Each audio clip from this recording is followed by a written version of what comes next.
Ok, ellos, entonces este grupo de trabajo crearon estos otros indicadores. Entonces, indicadores relacionados con la solicitud de ingreso de la orden, número de solicitudes sin identificación del médico. El 4, número de solicitudes ilegibles. El 5, número de solicitudes con errores en la identificación del paciente. El 6, número de solicitudes con errores en la identificación del médico. Sigamos. 7.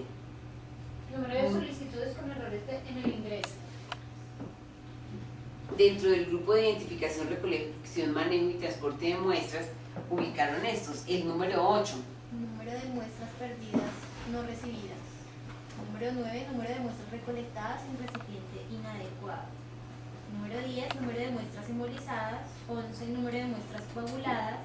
12, número de muestras con volumen insuficiente. 13, número de muestras con proporción inadecuada sangre anticoagulante. Número 14, número de muestras dañadas en el transporte. 15, número de muestras inadecuadamente marcadas. 16, número de muestras inadecuadamente almacenadas. Y en la fase analítica, subámosle un poco, muy pocos indicadores crearon ellos, claro, y además muy relacionados con el control de calidad externo, que me arroja poca información. Todavía en la comunidad del laboratorio clínico está muy fijado esto y piensan que realmente el control de calidad externo da más indicación del desempeño que el interno.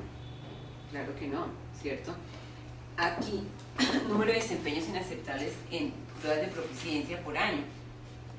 Número de desempeños inaceptables en pruebas de proficiencia ocurridos como resultado de una causa previamente corregida por año. Yo aquí colocaría muchos más. Número de pruebas con coeficiente de variación más alto que el límite seleccionado por año. Por año, yo lo haría mínimo por mes, ¿cierto? Número de pruebas que superaron la imprecisión máxima permitida. Número de pruebas que superaron el error total máximo permisible. Número de pruebas que superaron el sesgo máximo permisible. Número de reportes entregados por el tiempo especificado por fallas del instrumento al año. Esto fue todo lo que ellos hicieron para la fase analítica. Para la fase posanalítica, número de reportes entregados fuera del tiempo especificado. Número de valores críticos comunicados y entregados fuera del tiempo especificado. Hay algunos laboratorios que ni siquiera han identificado los valores críticos. No están dentro de sus criterios. Los valores críticos no los han establecido. Ni siquiera los han establecido, muchos menos van a hacer algo cuando tengan valores críticos. Tiempo promedio para comunicar valores críticos. Número de comentarios de interpretación en reportes médicos que impactaron positivamente el resultado del paciente. Esos que a veces los laboratorios no colocamos. Sugerimos tal y tal cosa, el hallazgo fue tal, ¿cierto? Esos que a veces nos da temor colocar. 25, número de guías realizadas en cooperación con los médicos por año. Esa podría ser un indicador que nosotros tendríamos que hacer en nuestros laboratorios, porque la comunicación entre nuestros laboratorios y nuestros médicos es escasa. Ok, entonces esto fueron los 25 indicadores que creó este grupo de trabajo de la fase preanalítica de la IFCC, de la Federación Internacional de Química Clínica. Nosotros podríamos adaptar algunos de estos para nuestros laboratorios. Podríamos tomar unos de base, agregarle otros, eliminar otros. Es una base de lo que está en la literatura. Aquí en el 1.8 tenemos algunas definiciones de errores según ISO 22367, lo que es error en el laboratorio clínico, que dice es un defecto en cualquier parte del ciclo, desde que se ordena la prueba hasta que se interpreta. Un error activo. Error de un operador de primera línea. Un error cognitivo, cuando dice se equivocó, porque es que no sabe, ¿cierto? Hay otros errores, ¿no? Hay errores no cognitivos. La embarré, ¿cierto? Pero uno, o sea, no es por bruto, ¿cierto? O sea, no es por ignorancia, es porque sí, se me fue, sí, eso es un tipo de error. Entonces ellos lo definen, ISO 22367 lo define como como error no cognitivo, es un lapso involuntario inconsciente del comportamiento automático, me embarré.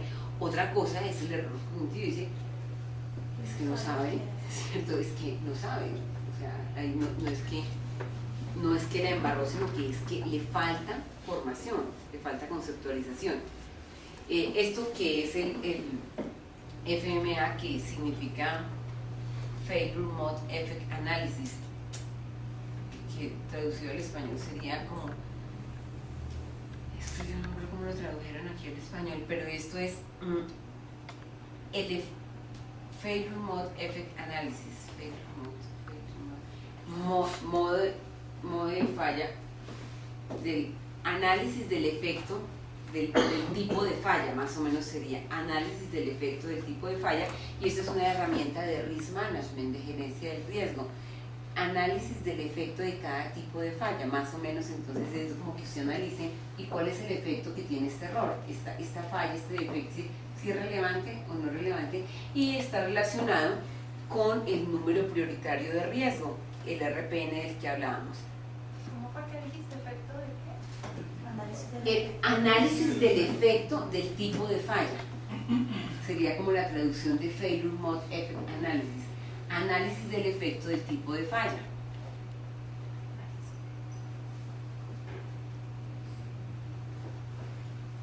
Y esta matriz, la vamos a subir, esta es una matriz que da la guía 22367, que yo debo calificar.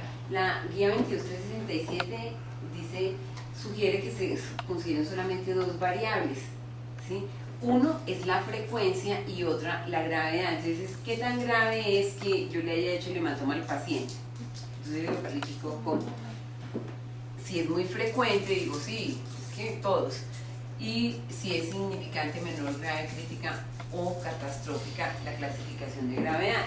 La guía 22367 solamente considera dos entradas. El número prioritario de riesgo es la misma filosofía, solo que ellos consideran tres factores, que decíamos la frecuencia, la detectabilidad y el nivel de daño que puede generar en el paciente. La escala del RPN es de 1 a 10. La escala que sugiere la guía ISO 22367 es de 1 a 5. Entonces ahí el mayor y lo más grave sería 25, ¿cierto?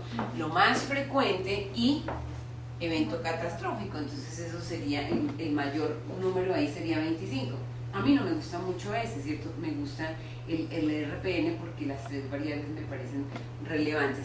Pero por eso les decía que la 22367 es como el kindergarten de risk management. Si uno va a empezar a trabajar risk management, es bueno leerse primero la 22367. Sigamos.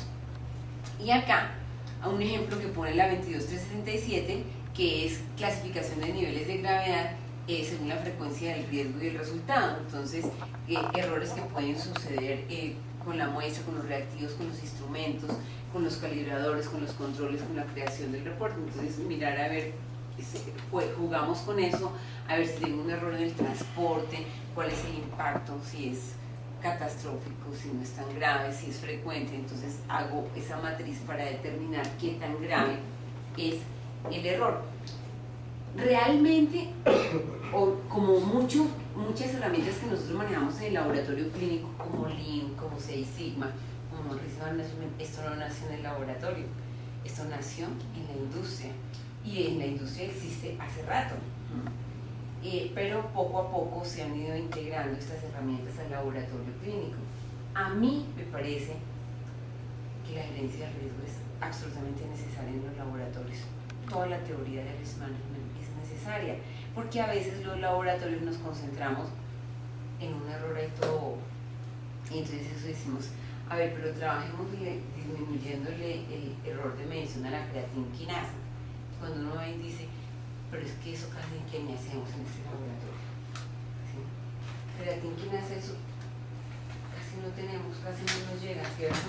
Porque esa prueba ahora es muy específica y entonces de repente piden otras pruebas más especializadas, pero ¿y cuando uno va a ver, dice, en el volumen del laboratorio, eso corresponde al 2% de lo que procesamos en el laboratorio. Pero vea que es que cloros o sodios o calcios sí representa un porcentaje importante, y tiene un impacto mayor. Con potasio, ¿cierto? Podemos generar, y además de nuestro laboratorio es de un hospital y entonces tenemos pacientes en cuidado intensivo. Entonces, no, es que al sodio sí o al potasio le tenemos que botar toda la corriente porque es que tiene una relevancia importante. Entonces no nos desgastemos en la creatinquinasa si de pronto el porcentaje es poco, es una prueba que tiene un error de medición grande. Entonces no nos preocupemos si nos enloquezcamos ahí con que disminuyamos la imprecisión y si realmente no tiene tanta relevancia. Estoy poniendo un ejemplo, pero es muy importante que yo mire, a ver, ¿qué es lo que hace mi laboratorio? Entonces, por ejemplo, en el caso de Ruth Yasmin, ustedes, entonces dice, su laboratorio es de tamizaje prenatal. Entonces, toxo G, toxo M, o sea, debe ser las pruebas con mejor desempeño que ustedes tienen. Glucosa, entiendo que hacen menos, ¿cierto? Hacen menos glucosa, entonces no quiere decir que es que la glucosa la eche por la borda, pero yo tengo que mirar qué es lo que tiene más impacto. Porque a veces, entonces ponemos toda nuestra energía en pruebas que tienen muy bajo volumen, que además podrían tener un error de medición grande porque no tienen mucho impacto, no van a generar, no van a afectar la vida del paciente, ni van a generar una malformación congénita, por ejemplo, en el caso de las maternas, ni en el bebé. Entonces uno tiene que realmente identificar qué es lo que tiene mayor impacto, o sea, como el FMA, ¿cierto? Hacer un análisis del efecto de cada tipo de error. En las organizaciones a uno también le pasa, a mí me pasa. Entonces, yo me pongo brava, por eso esto no tiene impacto. Que esto, que el tinto esté frío, bueno, pues que eso no tiene impacto, ¿cierto? Sí, debería estar caliente, debería haber tinto, de hecho en este momento, debería haber tinto. Pero si me pongo bravo por eso, pues realmente sí, debe estar, pero no me voy a desgastar en eso, ¿cierto? Me tengo que desgastar en cosas que tengan mayor impacto para la organización. O sea, cuando realmente uno mira todo el manejo de risk management tiene todo el sentido, porque tanto en las organizaciones como en los laboratorios clínicos a veces nos desgastamos y desgastamos al recurso humano y al recurso técnico y profesional en cosas que no tienen mucho impacto. Doctora, ¿y eso no se queda mucho como subjetivo? Como por ejemplo, no sé, si hoy amanezco de malas, pues hoy sí me parece muy grave que no haya café. Pero si hoy estoy de buenas, digo, tan sencillo como mandar a alguien a que pida el café. Entonces, no podemos incurrir en el laboratorio en una cosa de subjetividad tal que pongamos un riesgo súper frecuente y súper importante con un nivel de gravedad. Subjetividad tiene que estar muy dada ahí al momento de... Yo pienso que primero que todo no es una decisión que va a tomar una sola persona, ¿sí? Entonces eso es determinar el RPN de cada evento de error, debe ser algo que debe ser parte de un comité, de un grupo, porque uno, pues como errar es humano, to err is human, eso es verdad, eso ya está demostrado, errar es humano, entonces estas decisiones que van a servir para medir el desempeño de las pruebas, el desempeño de la operación de un laboratorio, de una organización, no deberían ser subjetivas, ¿cierto? Yo debería poner a un grupo de consenso, ¿cierto? Para que opine y entre todos lo construyamos. Y tampoco es que lo cambie todos los días. Obvio, sí, claro, debe ser cambiable. Pero hay que establecer incluso en ese comité y en ese grupo con qué frecuencia se revisarán los límites. En general, yo pienso, mi experiencia es que por ejemplo, los límites analíticos de desempeño no se pueden estar cambiando todos los meses. 1 o 2 veces al año máximo.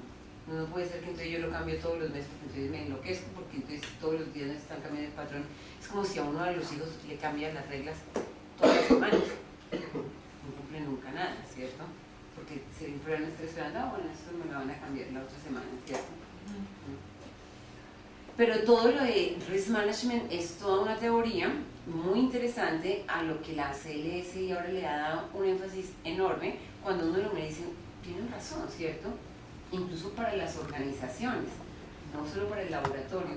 Me dice, y a ver por qué nos desgastamos en que esté o no esté el espejo limpio. Claro, debe estar, ¿cierto? Pero ok, es más grave que dejen la sede sin alarma a que dejen el espejo sin limpiar, ¿no? Entonces, miremos en dónde enfocamos nuestros esfuerzos. Para empezar siempre por los que tienen mayor RPM, tiene un sentido enorme.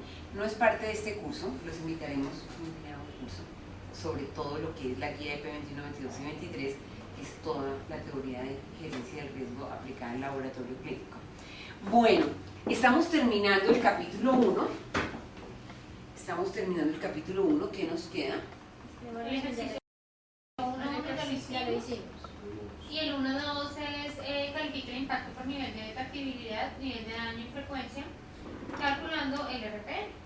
No sé si quieres hacerlo o si Sí, por favor, ¿cómo se calcula? Miremos este, ¿cierto? Entonces, claro, aquí vendría la subjetividad que me dirían alumnos.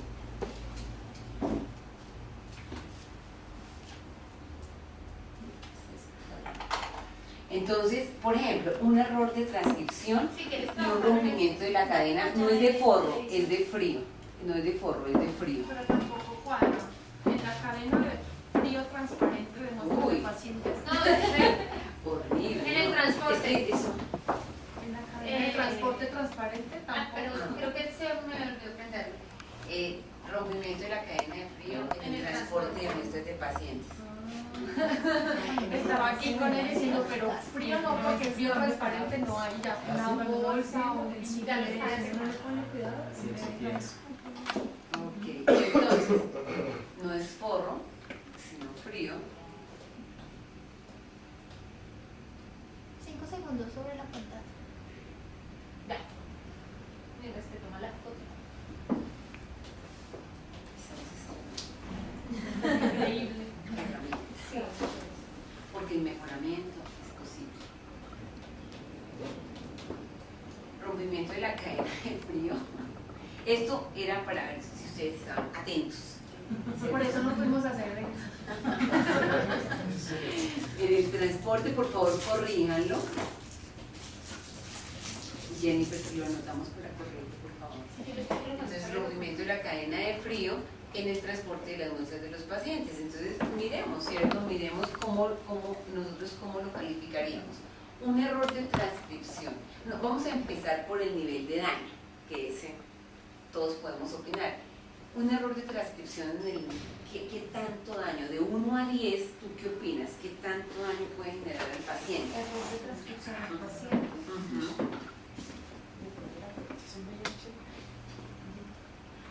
Un error de transcripción es mucho. Sí, Sí, el 6, 7. 10. ¿Cómo es jugando? Pongámosle 8. Pero es una cosa que tiene que determinar. Por ejemplo, yo digo error de transcripción en un toxo G y yo estoy embarazada, ¿cómo es eso? ¿Cierto? Sí, No, yo estoy embarazada o cualquiera embarazada. Pero es que, doctora, Grave. eso tendría que ser clave. O sea, independientemente si el daño es, o sea, el daño es muy fuerte. Pero un error de transcripción en la glucosa o un error de transcripción en HIV puede. Imagínate, en HIV que te digan positivo. Claro, en glucosa puede que no sea 10. Pero si eres diabético, te mandan medicamento y te bajan muchísimo. No, pero te van a pedir estudios adicionales. Sí, o sea, Eso sí, digamos que no mata al paciente. O una serotonina. Esto lo mata porque o sea, es así, o sea, ellos califican y cuando en la guía dicen conduce a la mata al paciente, pero conduce a la muerte del paciente. ¿Sí? Este error puede conducir a la muerte del paciente, eso es 10. 9, según las guías CLS, 9 es algo así como que deja un daño permanente en el paciente. 8 es algo así como que deja un daño temporal en el paciente. 7, entonces van bajando, ellos dan una escala ahí. 10 es que puede conducir a la muerte del paciente. Entonces dice, glucosa puede conducir a la muerte, un error de transcripción de glucosa puede conducir a la muerte del paciente. ¿Cierto? De pronto un error de transcripción de troponina ahí puede conducir a la muerte del paciente. Bueno, no grabas esa Sí. Entonces, aquí para hacer el ejercicio 8, para hacer este ejercicio de nivel de daño 8, rompimiento de la cadena de frío en el transporte de las muestras de los pacientes.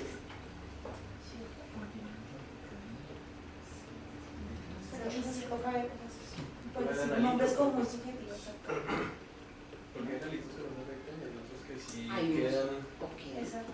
Digo, rompimiento, según nuestra tabla de estabilidad, rompimiento de la cadena de frío en los gases arteriales.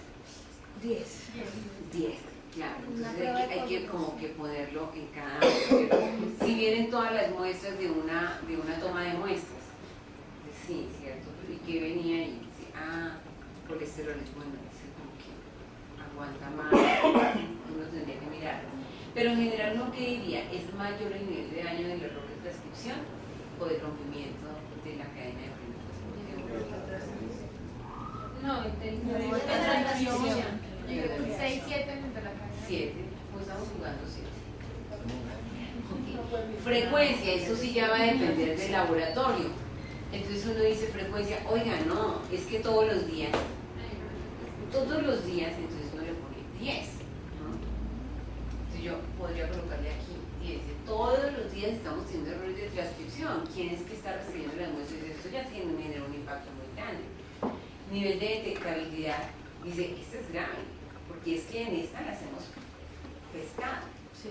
Pero es que yo podría no haberme dado cuenta. Entonces un error de transcripción puede ser que yo no me dé cuenta, que yo le puse el resultado de hepatitis C, los intercambié, o sea, puede ser que yo no me dé cuenta. Entonces esto podría ser 10, porque es que, ¿y cómo me iba a dar cuenta? O sea, cuando yo no puedo detectar algo, cuando ya uno tiene la demanda, ¿cierto?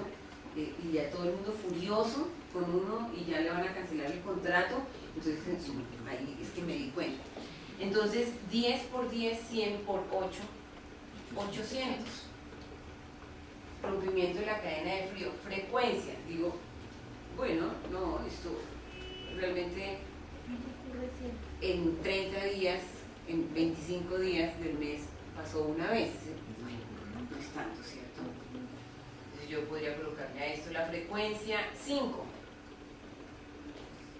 El nivel de detectabilidad, digo, pues obvio que lo detectamos porque es que tenemos el termómetro, tomamos la temperatura apenas llega la muestra, o sea, no hay forma de que no nos diéramos cuenta, o tenemos un termómetro que está conectado y está, pues, entonces dice, no, definitivamente esto el nivel es de 1, porque es que yo lo detecto, o sea, tenemos muchos controles para detectarlo, entonces en términos de nivel de detectabilidad es menor, 1,35. Entonces, ya el laboratorio establece y dice, vamos a empezar a trabajar los errores que tiene un RPN por arriba de 800. Vamos a concentrar y el objetivo es que disminuyamos esos errores que tiene un RPN superior a 800. ¿Tiene sentido? Pues claro, ese también lo tengo que corregir. Pero me da tiempo, me da espera, mientras que si yo empiezo a corregir los que tienen RPN de 5, 10, 15, 20, 15, 30, mientras tanto me demandan y se me acaba el laboratorio, ¿no? Y quebramos. Entonces realmente toda la filosofía de gerencia del riesgo tiene un sentido. Pues sí, primero lo que más impacta, ¿no? Como diría mi amigo, primero lo que deja y luego lo que quita, ¿cierto? Entonces uno dice, a ver, dice uno en el laboratorio clínico, ¿quién es la IPS que más muestras me manda? ¿Cierto? Entonces uno dice, tengo una queja, ¿cuál es lo primero? ¿El que me manda una muestra al mes o el que me manda 8.000 al mes? Aquí puede ser primero. Y a nivel de las empresas dice, ¿a quién atiendo primero? ¿A Salud Co o a la clínica de Pepito Pérez? ¿A quién? ¿Atiendo a la doctora Angélica o a esta NN? No, la doctora Angélica. Según yo, parte del laboratorio, ¿cómo hago yo para establecer mi RPN? O sea, yo puedo decir, listo, voy a mirar los que den menos de, los que den más de 400, pero ¿cómo hago yo para poder indicar ese límite de decir es 40, es 800, es 500? Es Primero que todo, no lo hace uno solo, ¿sí? O sea, una institución donde lo hacen con frecuencia es en la Fundación Valle del Iris. La Fundación Valle del Iris tiene, de hecho, un departamento de calidad que son ingenieros industriales que lo calculan y lo determinan. Una guía sería que primero que todo tenemos que listar los errores, estos que les hemos dado acá y que ustedes agregaron pueden ser una guía, ¿no? Entonces uno tiene que hacer un ejercicio de, bueno, nos vamos a sentar en consenso determinar de este listado de 150 errores que pueden ocurrir en los laboratorios clínicos, que la literatura ha indicado que se dan en los laboratorios clínicos, cuáles aplican a nosotros. La completamos. Entonces ese es el paso 1, listar los errores que pueden ocurrir en mi laboratorio, lo tomo en la literatura y de mi experiencia, por supuesto, la experiencia de la organización. Después empiezo y busco quiénes serían los más adecuados para calcular ese RPN, los involucrados. Entonces, obviamente, por ejemplo, en toda la fase preanalítica tendré que involucrar si son enfermeras, auxiliares de enfermería, si son quienes, si a veces no depende del laboratorio, a veces son de otras áreas, ¿no? Entonces yo tengo que involucrar a los que están ahí, y esto es un error, y obviamente a alguien del laboratorio, y tendré que formar un comité para que determine los RPN. ¿Cómo digo el comité? Pues mirando quiénes puedan opinar y quiénes tengan competencia para poder opinar sobre la frecuencia. Por ejemplo, la frecuencia pues es fácil porque normalmente se cuantifican, los laboratorios normalmente se cuantifican. El nivel de daño podría ser el director médico, un asesor médico, si el laboratorio no tiene un médico, un asesor médico, doctor, dígame qué impacto tiene esto, ¿cierto? Pero siempre debe haber dentro del comité alguien del área de medicina. Y el nivel de detectabilidad, alguien de logística o alguien del laboratorio. Ya respondiste. Iba a preguntar pues que esto me confunde un poco porque yo considero que es mejor algo que no sea susceptible, teniendo en cuenta que los laboratorios clínicos no tienen dichas facultades para declarar los errores y para cambiarlos, ¿no? Entonces yo pensaba que esto se traduce también en indicadores, pero solamente sería la parte de la frecuencia. ¿Cuántas veces pasó y lo puedo modificar? Se tomaron o se procesaron 20 muestras lipémicas. Pues entonces de todo eso lo único que puedo cuantificar realmente con hechos es la frecuencia. Ahora, uno puede establecer una semaforización para cambiarlos. Es más o menos, por ejemplo, en Colsanitas. Ellos cambian los protocolos estadísticos cuando la métrica sigma se modifica en más de una unidad. Entonces, cuando pasa de 4 a 5, o de 5 a 4, o de 5 a 4 a 5, de 4 a 5, cuando la métrica sigma se modifica en más de una unidad, ellos cambian el protocolo estadístico, ya sea porque mejoró la prueba, entonces porque hay que controlarla menos, o porque empeoró el desempeño, porque hay que controlarla más. Estos RPN, ¿cierto? También el laboratorio tiene que establecer, o la organización tendría que establecer cada cuánto los va a cambiar. Entonces uno dice, cambió, este mes estaba en 800, esto puede hacer parte de los indicadores mensuales, ¿sí? Cogernos su lista, una matriz, combínense, están 800, al siguiente mes entonces va a estar en 780, pues es más o menos lo mismo, o se pueden establecer como por rango, los que están por arriba de 900, sin que sea tanto el detalle. Pero yo estoy convencida que es una excelente herramienta, que además se va a poner de moda, que se va a demorar, claro, porque las guías LSI fueron publicadas este año, son publicadas en 2013, entonces como a nosotros se nos demora en llegar, pero en unos añitos esto va a estar de moda y es una excelente herramienta, Bueno, entonces ese es el ejercicio para calcular el RPN.